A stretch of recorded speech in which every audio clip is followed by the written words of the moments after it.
Lounge, and it is 6:41 in the morning. I'm headed to work. As I told you the other day, if you watched the other video, that I would be vlogging today, and I'm going to be about 5 to 10 minutes late this morning. I've already called to notify them that I'll be late, and the issue for me is I actually got up about 5 o'clock, took my shower last night. I call myself being prepared, but for whatever reason, the night before I have to work, especially when I've been off for a while, I don't sleep well. So I'm typically a night owl anyway. So, you know, I usually stay up to like 12, 1 o'clock in the morning on a normal night when I don't have to work in the morning. But I could not sleep. So I had difficulty getting up this morning. So that's kind of what the issue was. So I'm about 10 minutes behind. But we're about to turn into the parking lot now, and I will see you after I get report. Bye.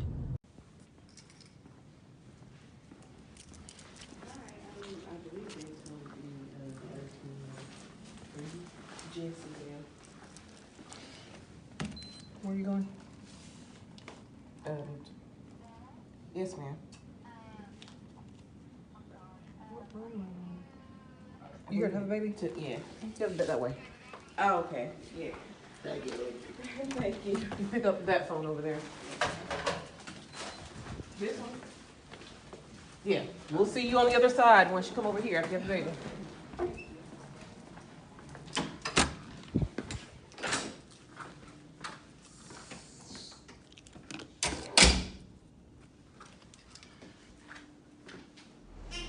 So I just got a report, and it's a shitty report, shall I say. And I don't usually use terms like that, but it is. So I am downstairs for Nurses Week. They're giving us a pancake breakfast. So I'm gonna show you what that is.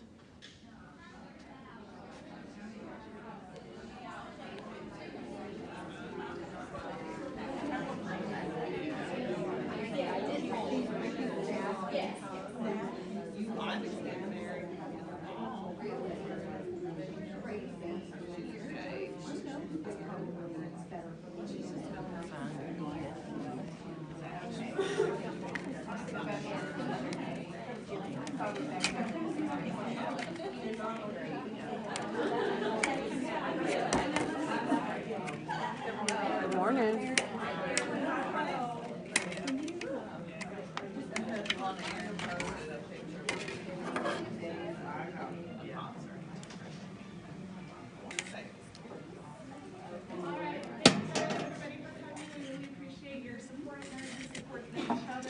We're a brother and a sisterhood that is amazing, and 4 million nurses strong is the national slogan this year.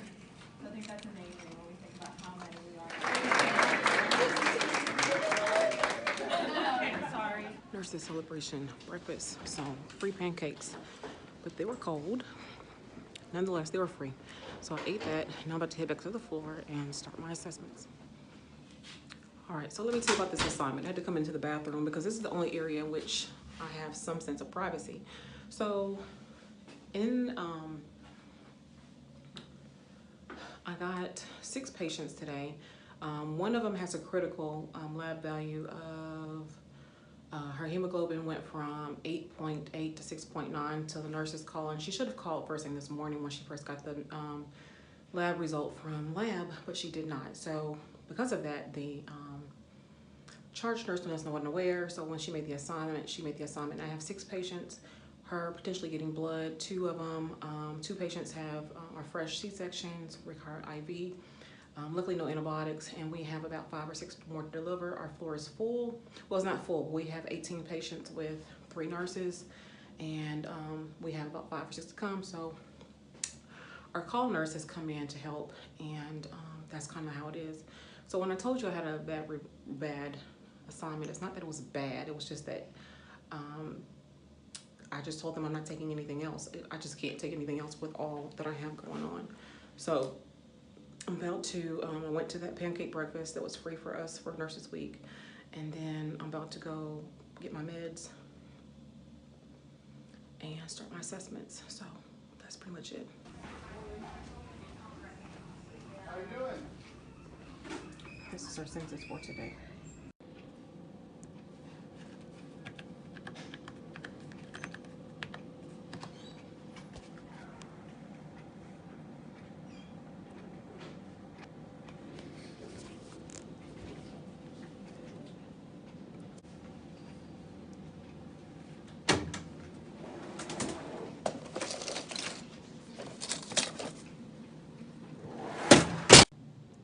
So I'm back for an update, and basically at this point I have the patient that I thought I was going to have to do blood on.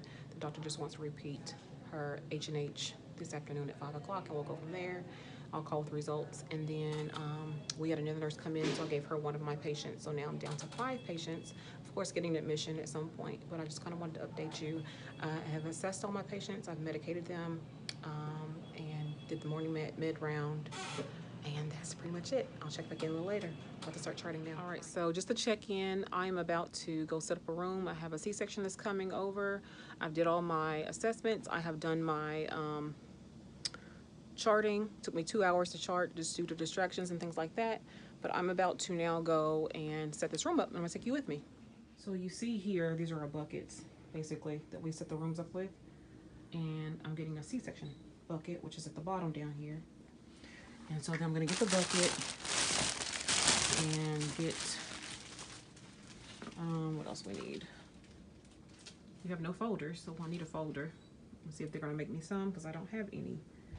And then, because it's a C-section, we need an incentives barometer. So it's already in here. It's already in here, so I don't need it.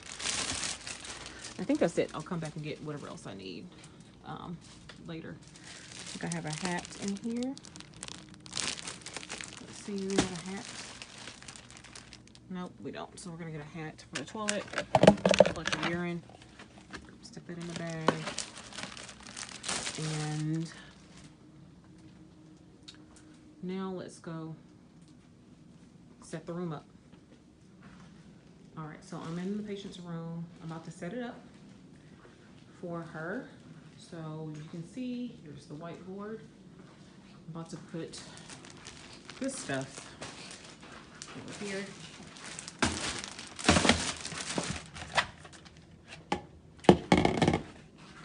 The hat goes in the bathroom.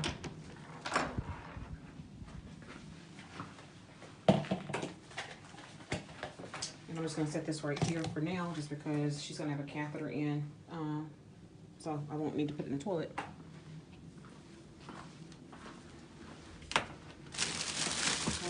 And empty this. Take out some of the stuff that she's gonna need. And clean her with that. Mesh panties.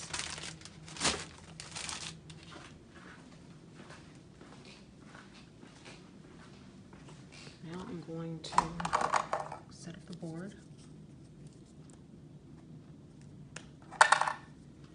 So I'm gonna put my name.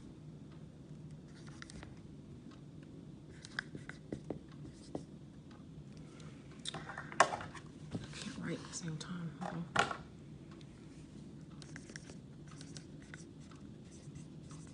And today's date.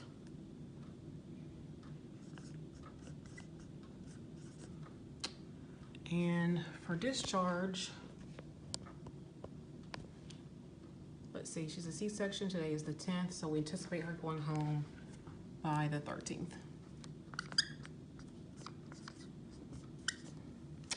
All right, so now I just need to put in here her diet. She is on a clears.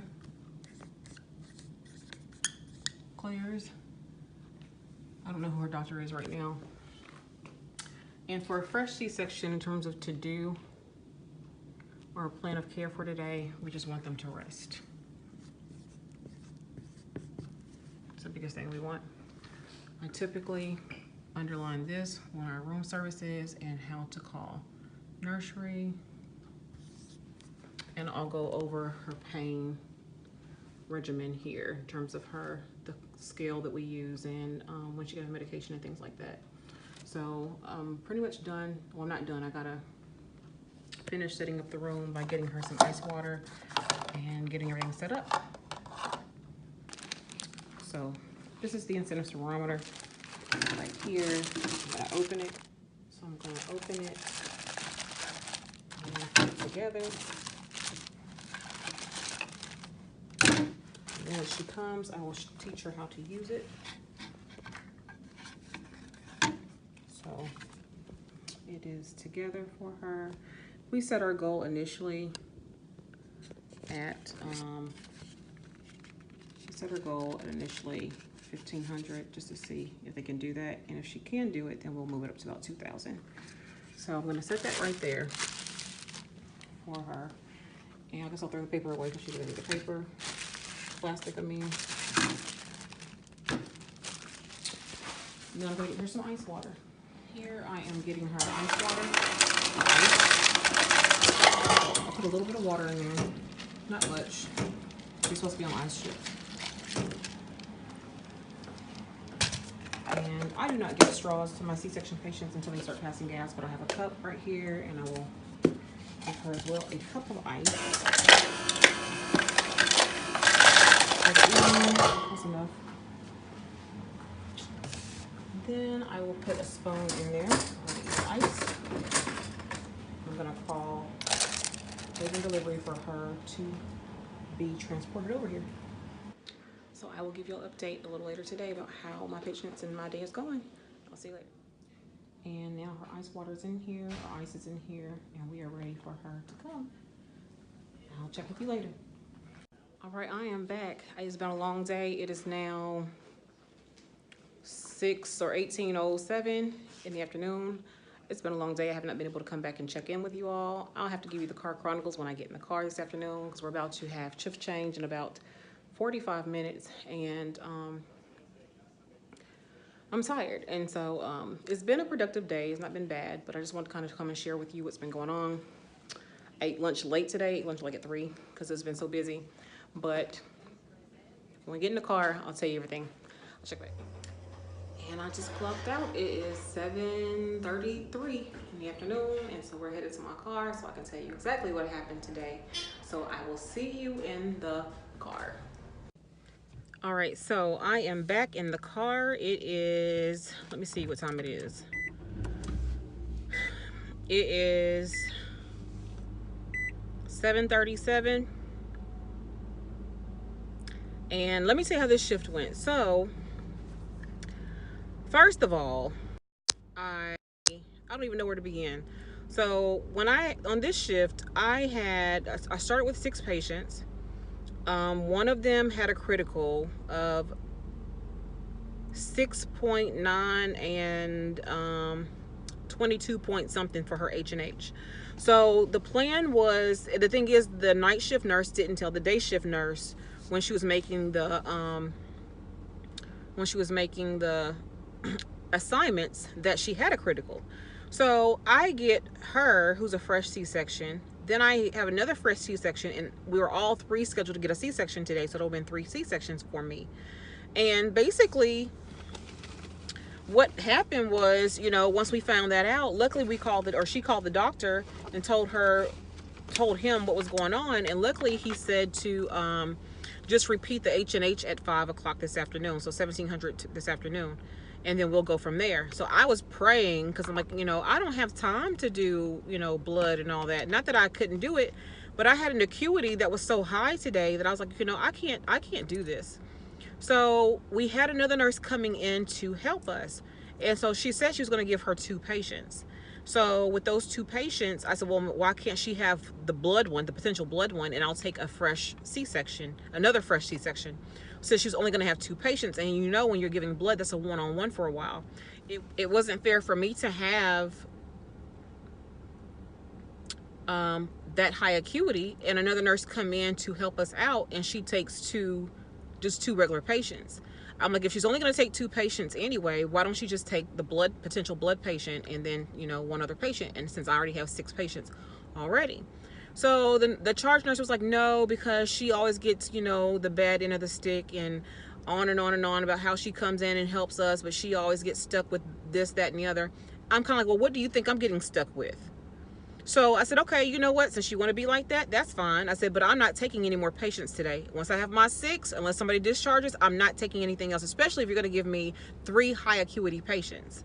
Well, 2 high acuity that I knew about. My third one that was getting my C-section, I didn't know how severe she was going to be.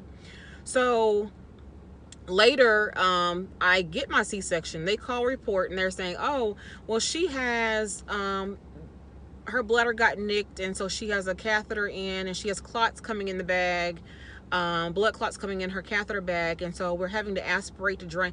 Anyway, all this draining and aspirating and stuff, we don't do that on postpartum. I've never did anything like that before. So another first for me is today I had to switch the catheter bag out. So luckily we had a nurse who came from Med-Surg, who she came to float to our floor as a tech. And she's like, well, I know how to do that. Let me help you with that. So thank God she was there to help me, because she's the one who took the time to show me how to switch a catheter bag out. Now, my whole point in telling you this story is, how we as nurses will say, oh, well, we're better at this and we're better at that.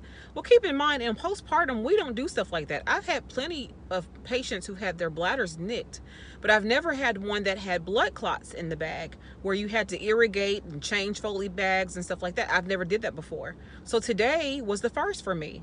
And so as I'm learning how to do this, she was very helpful in trying to teach me how I'm supposed to, change the bag out. And she showed me and kind of walked me through it, and it was great. So I've learned yet another skill today, and that's how to change a Foley bag out. And this person had clots in her bag, her urine was bloody, the whole 9. So after we changed her bag out, it was fine, but I learned how to do that. So then later the urologist comes in, and he was like, well, why come you didn't irrigate it? And I said, well, first of all, we don't do that on our floor. None of us know how to do that, because we don't do that. That's something we don't do on our floor. And so he was trying to be kind of condescending, as if like you don't know how to be a nurse because you don't know how to irrigate a Foley. No, because we don't do that on our floor. And I had to emphasize that. And so luckily the nurse who was there, who come from another floor, she kind of had her back. She's like, well, they don't do that down here. I had to show them how to even switch a bag out. So the whole floor learned how to do things. So I want to tell you that just because you are good at what you do on your floor, and I've said this in a previous video, because you're good at something on your floor does not mean that everybody else on other floors who don't know how to do it is, incompetent, which is how they tried to make us feel today. We don't do this routinely, or ever, shall I say. So today was the first for a lot of us, for all of us, really. And it wasn't for that nurse who was really trying to help us out, then we would have been screwed. So I got that done. That was interesting. I learned a lot on how to do that. And believe it or not, we had so many moms who were positive for all kinds of drugs. We had to do drug screening today, and luckily they all came up negative, so we didn't have to call DCS, so that wasn't an issue at all. So that was great. And then fast forward later in the shift, we got to the point where one of our nurses had left because she was just on call till 1 o'clock in the afternoon, and she had left. And so the charge nurse said, well, we're going to have to go over matrix. And I said, well, what does that mean? And so she said, oh, well, you may have to take 7 or 8 patients. I'm like, nah, I ain't doing that. I said, this is going to be my last day then, because I will not be taking, patients. I said, that's not safe. I said, I have the highest acuity on the floor. You did not divide the floor according to acuity to make it fair for everyone.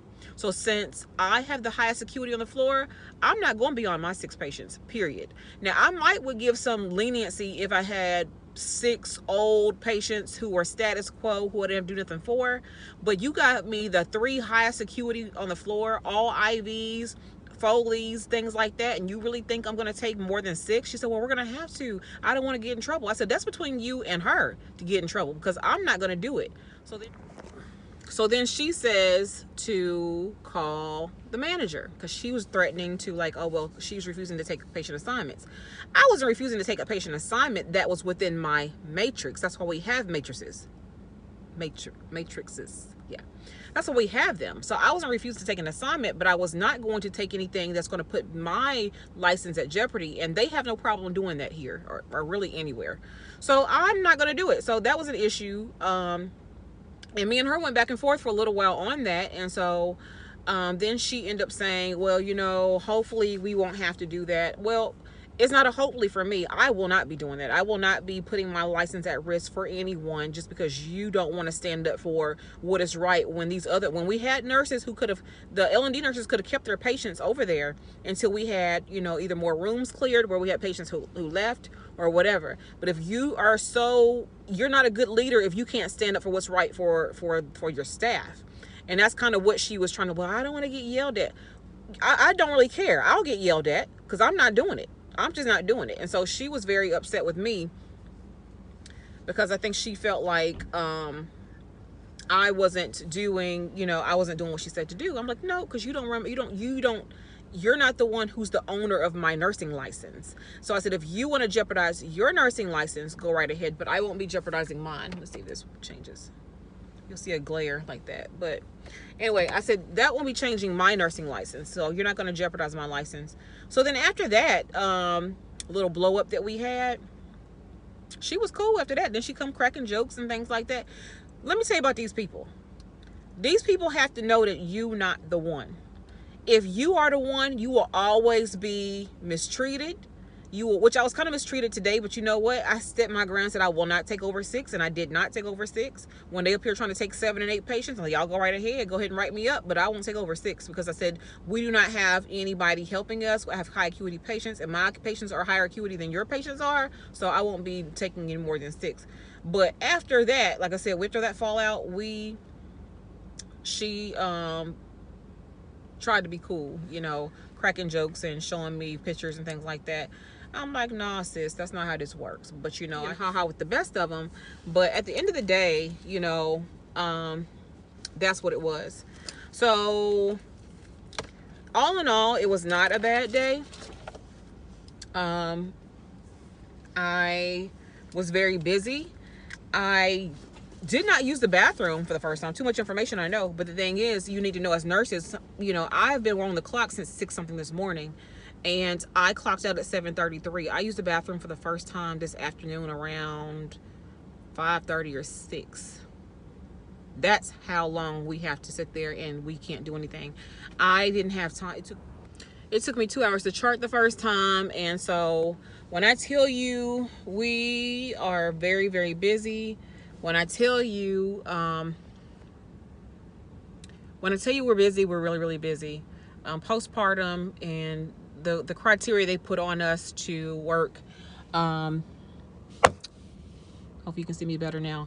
The criteria they put on us to work is not criteria, but the responsibilities they put on us is a bit much. I mean, it's kind of like this what makes me hate being a bedside nurse. This what makes me feel like, okay, you are ready to leave bedside nursing because of stuff like this. And I love being a nurse, but this bedside stuff where all the politics come into it, where you got to do this, you got to do this, you got to do this. If I could just take care of my patient and chart it, I would be so happy. That would be the dream job, just to take care of your patient. But that's not the reality of nursing at this point in time. Nursing now is more so where you spend 10 minutes with your patient, but you spend, you know, 2 hours charting all your patients. Or, you know, they had me, I got to put a social work consult in. I have to call security because somebody acting up. I got to, you know, fix this and fix that and do things that's not even my job.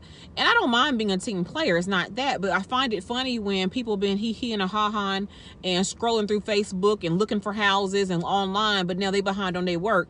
And then they want you to help them get caught up. But at the end of the day, they still leave first. And that's the kind of things that really agitates me about some of the people that I work with. I cannot stand working with certain people because that's what they do. They'll sit there and play all day, and at the end of the day, they want you to help them do something. And then you don't mind helping them, but at the same time, then you get behind on your work, and then you're the last one leaving. And so I was like, I'm done with that. So anyway, it was a good day. No other complaints besides what I've already said. Very busy. I did have another admission about at 16:42. I had another admission. It was a vaginal, and she was doing fine, so I didn't have any issues with her. So I'm kind of glad that I ended the day on an easy admission, and it wasn't a late admission. Those change of shift admissions really will get you. So anyway, I had said I was going to vlog today as much as I could. This ends my 5 videos for Nurses Week. So if you have enjoyed this week's worth of videos, please thumbs this video up, subscribe, hit the notification bell so you know when I upload. And until the next time, I will see you all later.